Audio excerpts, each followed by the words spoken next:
జై శ్రీమన్నారాయణ. జై జై శ్రీమన్నారాయణ. తిరుమల క్షేత్రంలో విశేషమైన తీర్థాల్లో కపిలతీర్థం ప్రధానమైనది.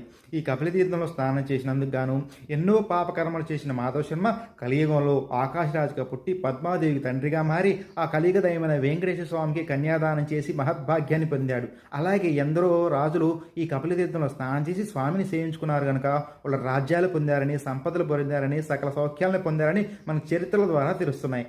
అయితే ఈ కపిలతీర్థంలో మహాశివుడు కపిలేశుడిగా పూజించబడుతున్నాడు. ఈ యొక్క స్వామి ఎక్కడి నుంచి వచ్చారంటే పాతాళలోకంలో కపిల మహర్షి పూజించుకునే శివలింగం భూపై భాగానికి వచ్చింది. ఆ లింగం ఇంకా పెరుగుతున్న సమయంలో ఆ బ్రహ్మగారు ఆవు రూపంలో వచ్చి తన గిట్టల్ని స్వామి యొక్క శిరస్సు మీద ఉంచి, స్వామి ఇక్కడ ఇంకా పెరగకండి అయ్యా అని చెప్పేసి అనగా పరమేశ్వరు అక్కడ శాంతించాడు. అందుకోసం చెప్పేసి ఆ పరమేశ్వరుని ఎత్తున ఇప్పటికి కూడా ఆవు యొక్క గిట్టలు మనం చూడవచ్చు. అలాగే అక్కడ స్వామికి అభిషేకించిన గంగే ఇక్కడ తీర్థంగా మారిందని మన స్థల పురాణం మనం చెప్పడం జరుగుతుంది.